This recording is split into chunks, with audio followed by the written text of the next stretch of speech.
آپ نے سنا ہوگا حضور نے سورہ رحمان کے بارے میں فرمایا ہے، سورۃ الرحمان عروس القرآن. یہ سورہ رحمان جو ہے یہ قرآن کی دلہن ہے.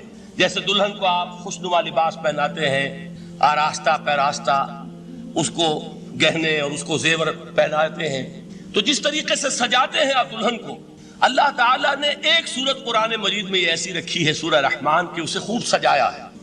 اس میں الفاظ کا در و بست، اس کا اپنا ایک ڈیوائن میوزک ہے. وہ تو اللہ تعالیٰ قراء جو ہے، خاص طور پر مصر کے قراء، اللہ تعالیٰ ان پر رحمت نازل فرمائے، ان کی خطاؤں سے درگزر کرے. جس طرح قرآن کے انٹرنسک میوزک کو انہوں نے واضح کیا ہے.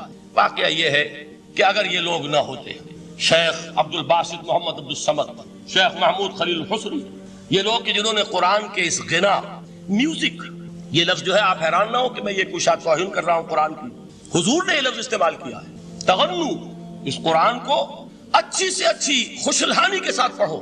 من لم یتغن بالقرآن فلیس منا، جو قرآن کو بہتر سے بہتر انداز میں، اچھی سے اچھی آواز میں، خوشلحانی کے ساتھ پڑھنے کی کوشش نہیں کرتا، وہ ہم میں سے نہیں. بلکہ ایک مرتبہ حضور رات کے وقت آپ گشت پر تھے اپنے ساتھیوں کے حالات معلوم کرنے کے لیے. حضرت ابو موسیٰ اشعری رضی اللہ تعالیٰ عنہ ایک صحابی ہیں، ان کے گھر کے پاس سے گزر ہوا، وہ رات کو تہجد پڑھ رہے تھے، کھڑے ہوئے کیف کے عالم میں قرآن تلاوت کر رہے ہیں. حضور کو بہت پسند آئی ان کی قرات، کافی دیر تک وہاں کھڑے سنتے رہے. اب انہیں کیا پتا کون سن رہا ہے. بالکل اسی طرح سمجھ لیجئے ایک بات یاد آئی ہے، حضور فرماتے ہیں کہ جس طرح کان لگا کر اللہ قرآن کو سنتا ہے، کسی چیز کو نہیں سنتا. ہمیں نظر نہیں آتا نا، ہمیں معلوم نہیں، ہم قرآن پڑھ رہے ہیں تو سننے والا کون ہے؟ سب سے زیادہ کان لگا کر خود اللہ. یہاں اس لیے مجھے یاد آیا کہ ابو موسیٰ اشعری کو کیا پتا تھا کہ کون سن رہا ہے. وہ اپنی کیفیت میں نماز میں تہجد میں قرآن کی تلاوت کر رہے تھے، اور ظاہر بات ہے ان کے گھر ایکڑوں میں بنے ہوئے نہیں تھے، ایک ایک کمرہ، ایک ایک کوئی حجرہ، ایسے تو گھر تھے نا صحابہ کے. لہذا حضور پاس سے گزرے، آواز آئی، کافی دیر سنتے رہے.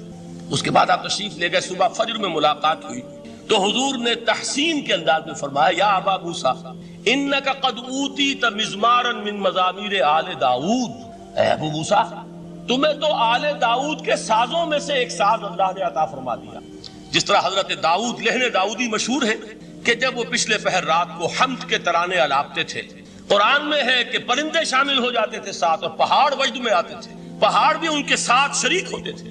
تو جس طرح کا اللہ نے ان کو لہن عطا فرمایا تھا، حضور نے تحسین کے انداز میں فرمایا ہے ابو موسیٰ اشعری، اللہ نے تمہیں بھی آل داؤد کے سازوں میں سے ایک ساز عطا فرمایا ہے.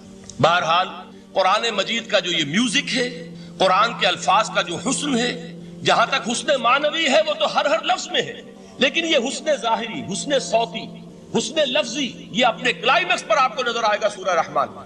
لیکن قرآن میں یہ سورت اس اعتبار سے بھی ممتاز ہے، اس کی 4 آیات پر ذرا توجہ کریں گے، عجیب حقائق سامنے آئیں گے. جہاں یہ قرآن مجید کے حسن صوت اور حسن لفظی کی معراج ہے، وہیں اس کی پہلی 4 آیات میں 4 چوٹی کی چیزوں کا ذکر ہے، سب سے اونچی چیز ہے. پہلی آیت کیا ہے؟ الرحمن.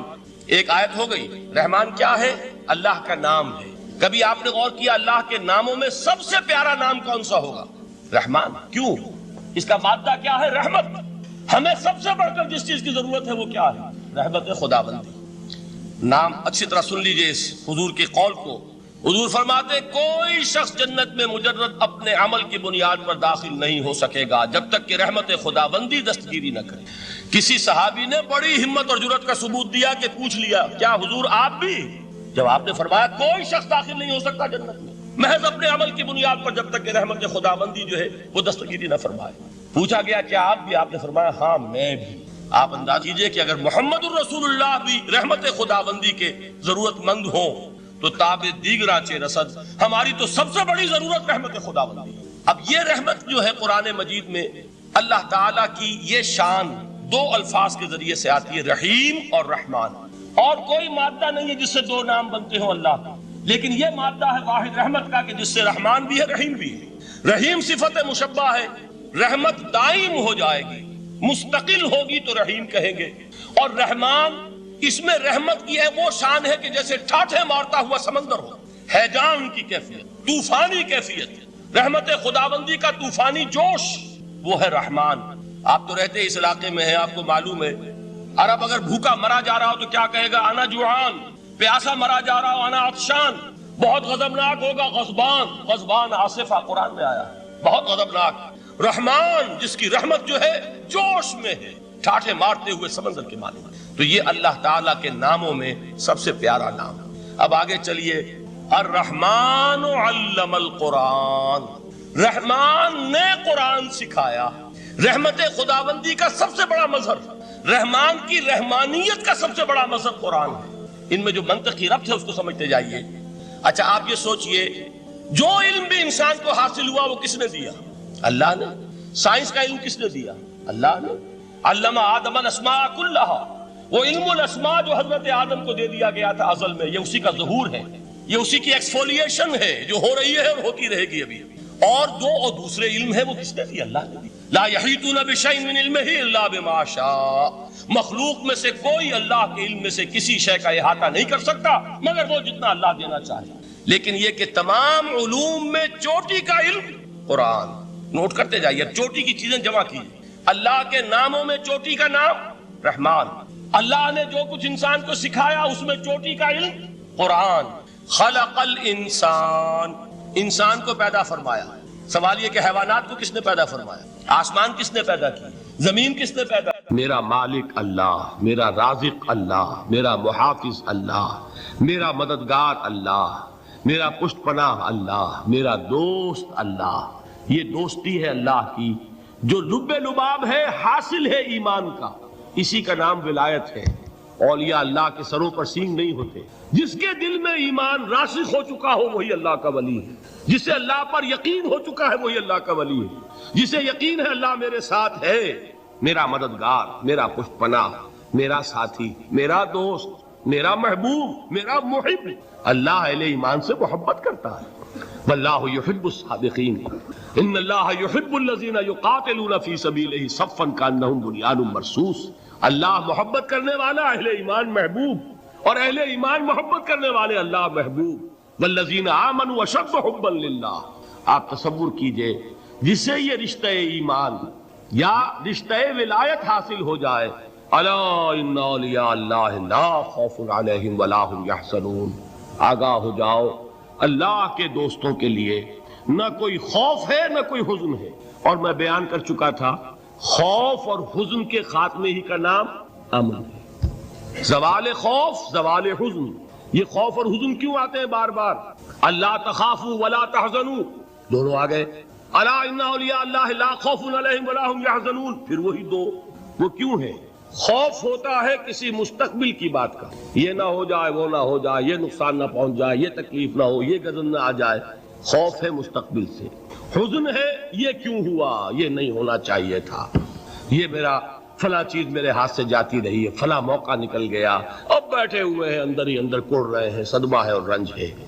اور جو اللہ پر ایمان رکھتا ہے وہ جانتا ہے ما اصاب من مصیبت فی الارض ولا فی انفسکم الا فی کتاب من قبل ان نبرأها ان ذلک علی اللہ یسیر لکی لا تعصوا علی ما فاتکم ولا تفرحوا بما آتاکم واللہ لا يحب كل مختال فخور۔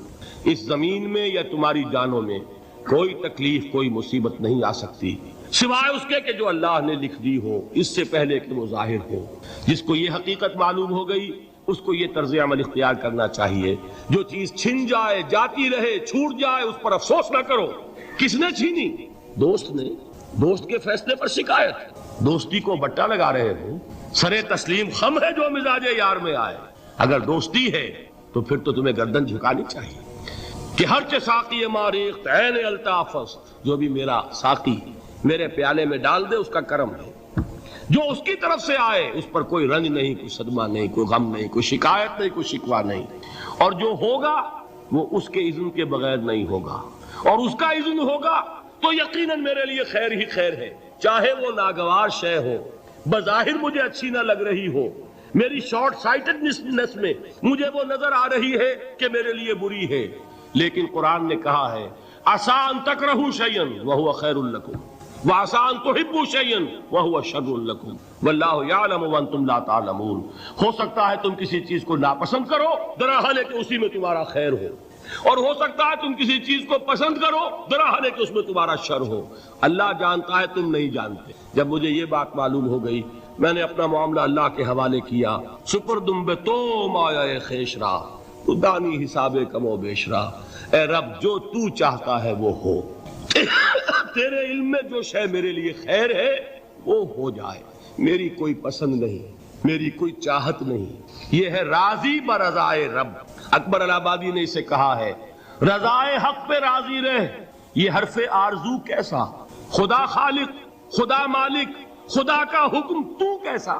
صبر کی ایک تقسیم ہے جو علماء نے، تین بنیادی قسم کے صبر۔ الصبر علی الطاعہ، اطاعت پر صبر کر، حکم ہے روزہ رکھو، روزہ رکھنا ہے، چاہے پیاس سے حلق میں کانٹے پڑ رہے ہو، مئی اور جون کا روزہ ہو، یہ جو ہے صبر علی الطاعہ ہے، اطاعت پر۔ اللہ آپ کہیں گے ہوئے سوات کا غان، صبح کا وقت ہے اور آپ کو وضو کرنی ہے، پانی موجود ہے لیکن یخ ہے، ہاتھ لگانے سے بھی انسان خوف کھاتا ہے، اتنا یخ ہے، لیکن جب پانی ہے تو وضو تو کرنا ہوگا، صبر کرنا پڑے گا۔ یہ صبر علی الطاعہ کی ایک مثال ہے کہ اطاعت جو ہے اس کے لیے صبر کرنا، جھیلنا، اس کی سختی کو برداشت کرنا، اس میں جو تکلیف ہو، اللہ یہ کہ انسان بیمار ہو اور اندیشہ ہو کہ اتنے ٹھنڈے پانی کے استعمال کرنے سے جان جانے کا اندیشہ ہو، وہ بات دوسری ہو، لیکن ایک آدمی صحت مند ہے، کوئی ایسا عذر نہیں ہے، کوئی بیماری نہیں، تو اسے بہرحال وضو کرنا پڑے گا، اس لیے کہ وضو جو تیمم کی شرط ہے کہ پانی موجود نہ ہو، وہ شرط یہاں پوری نہیں ہے، پانی تو اویلیبل۔ تو صبر علی الطاعہ، اطاعت پر صبر، تمام احکام جو ہے شریعت کا ان پر عمل کرنا۔ اب صبح کا وقت ہے، ابھی آپ کو بڑی بسا اوقات ہوتا ہے، آپ کا بھی تجربہ ہوگا، کوئی مریض ساری رات کراہتا رہا ہو، فجر کے قریب آ کر کچھ ہو جاتا ہے، سو جاتا ہے، یہ بڑی ٹھنڈی جو ہے وہ نیند ہو صبح کی۔ اسی لیے اقبال کو جواب شکوہ میں جو اللہ تعالیٰ نے فرمایا تھا، کس قدر تم پہ گراں صبح کی بیداری، ہم سے کب پیار ہے، ہاں نیند تم، صبح کا اٹھنا تو تم پر بہت بھاری۔ یہ صبر علی الطاعہ، صبر علی الطاعہ ہوگا کہ کچھ بھی ہے، بہرحال فجر ہو گیا ہے، اٹھنا ہے، لازماً اٹھنا۔ یہ ٹھنڈی ٹھنڈی جو ہوا چلی، ایک سخت گرمی کا موسم ہو، حبس میں رات گزری ہو، صبح کے وقت کوئی نسیم سحری تھوڑی سی چلے گی اور ایسی لوریاں دے گی، ایسی تھپکیاں دے گی کہ آدمی جو ہے وہ چاہے گا کہ بس میں اب آرام کروں، اٹھنا ہے، نماز کا نماز فرض ہے۔ تو الصبر علی الطاعہ۔